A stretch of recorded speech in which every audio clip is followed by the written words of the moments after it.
আজকে দেখাবো একটা নিরামিষ আলুর দম। তো এটা আমি আলুটা সেদ্ধ করে রেখেছি, আর এখানে আছে তিল আর কাজু বাটা, আদা বাটা, আছে কাশ্মীরি লাল, নুন, চিনি, টক দই, টমেটো, ধনেপাতা, কাঁচা লঙ্কা, ঘি, আর আছে হিং।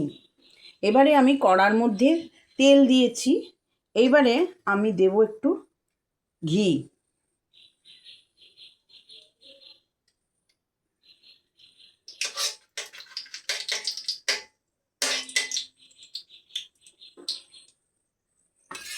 তার মধ্যে আমি দেব একটু হিং ফোড়ন দেব।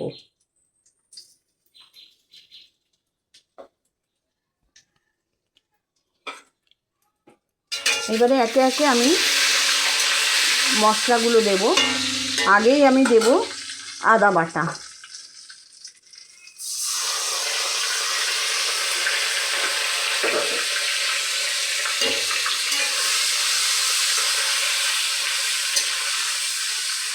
আদা বাটাটা একটু ভাজা হবে মশলাটা, তারপরে আমি অন্যান্য মশলাগুলো দেব।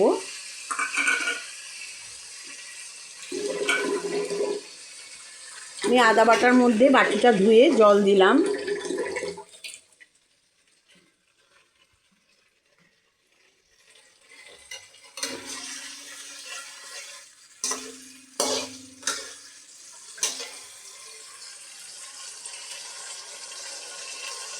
আমি এর মধ্যে কাশ্মীরি লালটাও দিয়ে দেব,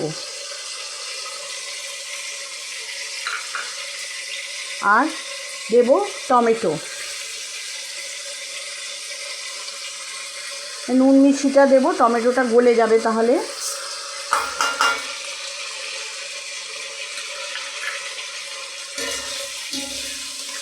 এইবারে মশলাটা পুরো ভাজা হবে। আমি খুব বেশি মশলা দিয়ে এটা রান্না করব না, অল্প মশলা দিয়েই রান্না করব। তো আমার মশলাটা একটু ভাজা হবে।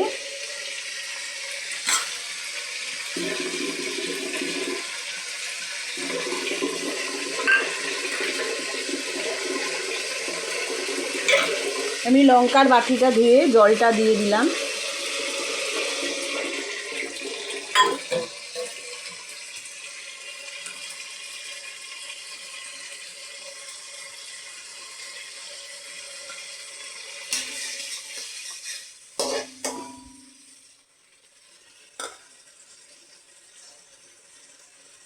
এবারে আমার টমেটোগুলো আস্তে আস্তে নরম হচ্ছে, মশলাটাও আমার ভাজা হচ্ছে।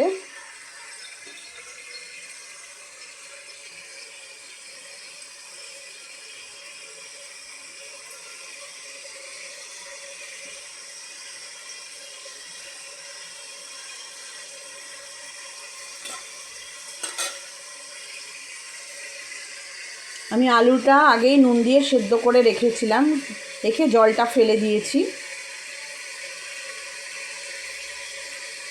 কেননা আমাদের সবার সুগার আছে, তার জন্য আমি এইভাবেই আলুর দম রান্না করি।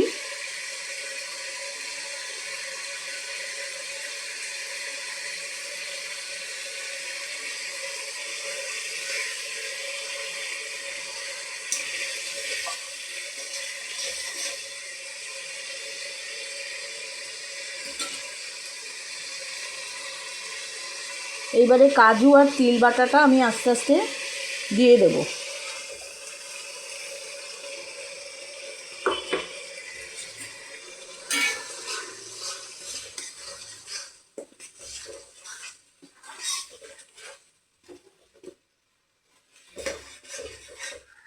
এবার মশলাটা আস্তে আস্তে একটু ভাজা হবে, আর একটু ভাজা হবে।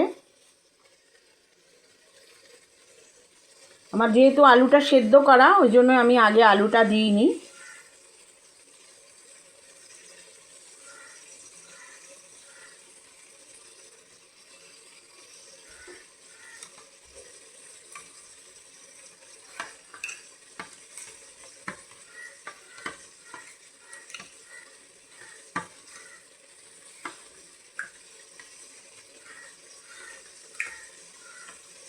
এখানে আমার প্রায় 1 কেজি কাছাকাছি আলু সেদ্ধ করে রেখেছিলাম।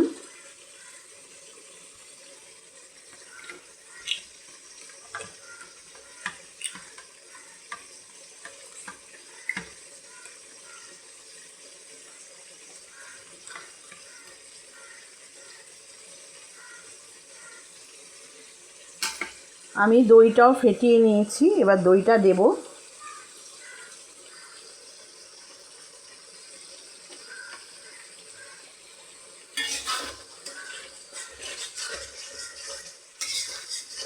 কেননা এটা একটু দইটা দিয়ে একটু নেড়ে নিলে দইটা কেটে যাবে না, ওজন্য আমি এই সময় দইটা দিয়ে দিলাম। আমার সমস্ত মশলাগুলোই ভাজা হচ্ছে।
এবারে আমি আলু সেদ্ধ করে রেখেছিলাম ওইগুলো দিয়ে দিলাম।